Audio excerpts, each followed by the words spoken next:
This one's going to be tough, and it's booted by Goldschmidt. So Simpson will reach. It's going to be interesting to see how they score it, because even if he makes the play, it would have been a very tough, close play at first.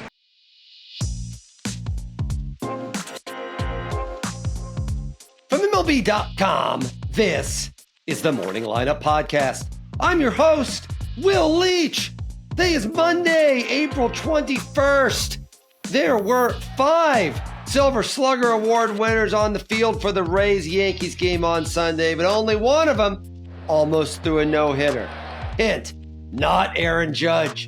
I'm going to tell you all about that and everything else that happened in baseball on Sunday, and I'm going to try to do it in under 10 minutes. Now, if you'll excuse me, I'm going to take a bunch of words that I wrote into my computer earlier and say them out loud to you. The 0-2 drops that breaking ball in there at 76 miles an hour. Meade down looking. Max Fried was the big free agent acquisition for the Yankees this year, a guy they had some extra change lying around in the couch for after waving goodbye to Juan Soto. And he has been brilliant this year for the Yankees, but he was particularly fantastic on Sunday, taking a no-hitter into the 8th inning. And wait, check that. Sorry. Fried thought, anyway, he had given up no hits through 7, but when he came out to the mound for the 8th, it turned out that the official scorer had changed what had been an error on a ball hit by Chandler Simpson that went off Paul Goldschmidt's glove into a hit by the official scorer. Sorry, Max, your no-hitter is retroactively gone. Max's response to this was to get rid of all possible controversy by giving up a leadoff hit to Jake Mangum. But those ended up being the only 2 hits Fried would give up in a 4-0 win over the Rays. Fried's final line, 7 2/3 innings, 2 hits, no runs. It raised Fried's record to 4-0 and lowered his ERA to 1.42. He has actually given up only 25 hits in 31 2/3 innings on the season. Well, until some official scorer changes their mind again. Well hit. Cranked to right center.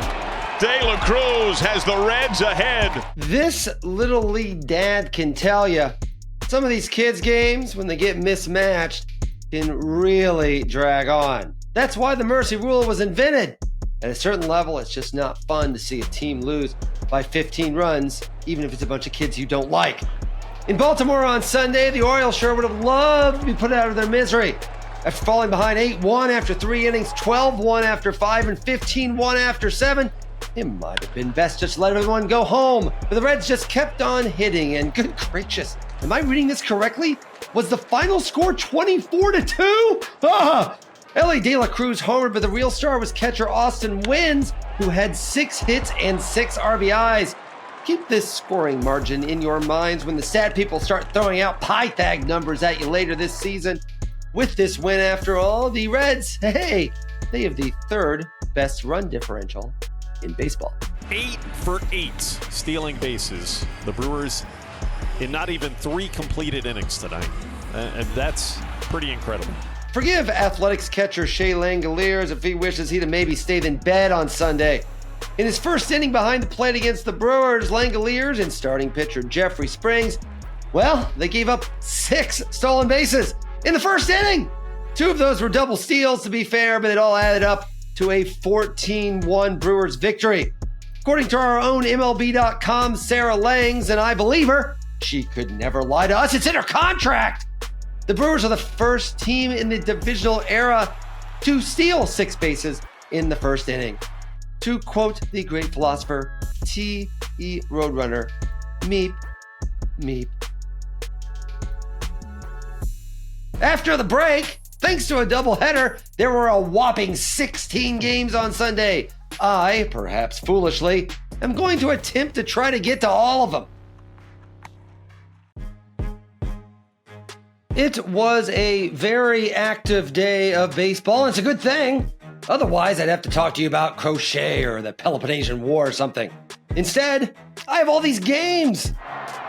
There goes Langford. Berger takes. Throw from Smith is in time. Game over. He popped off the bag. Shohei Ohtani returned from his 2-day paternity leave. Congratulations, Shohei. But he did go 0 for 3 in his first game back because Shohei is hitless as a dad.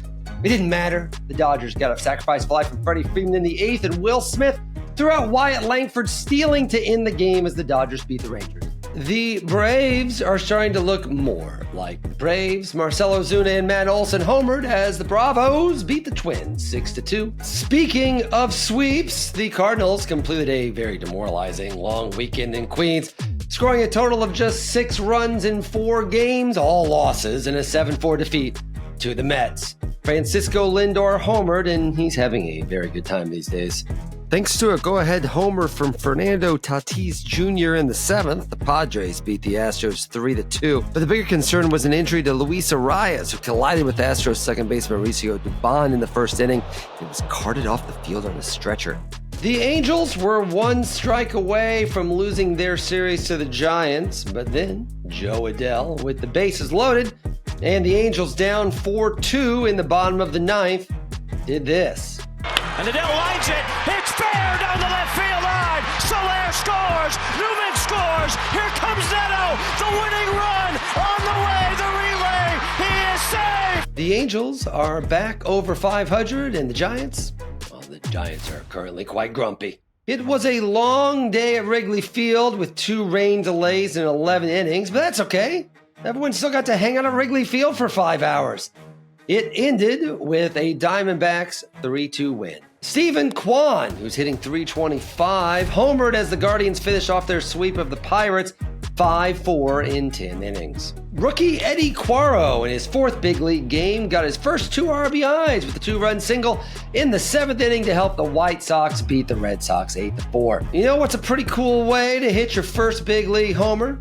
Making it a 3-run blast to give your team a lead. Javier Sanoa did just that for the Marlins on Sunday, leading them to a 7-5 win over the Phillies. Oh, Cal Raleigh homered again, his 9th of the season in the Mariners' 8-3 win over the Blue Jays. The Royals escaped Detroit with a 4-3 extra inning victory over the Tigers. And to wrap up Sunday, the Rockies and Nationals split a doubleheader. Now the pitch.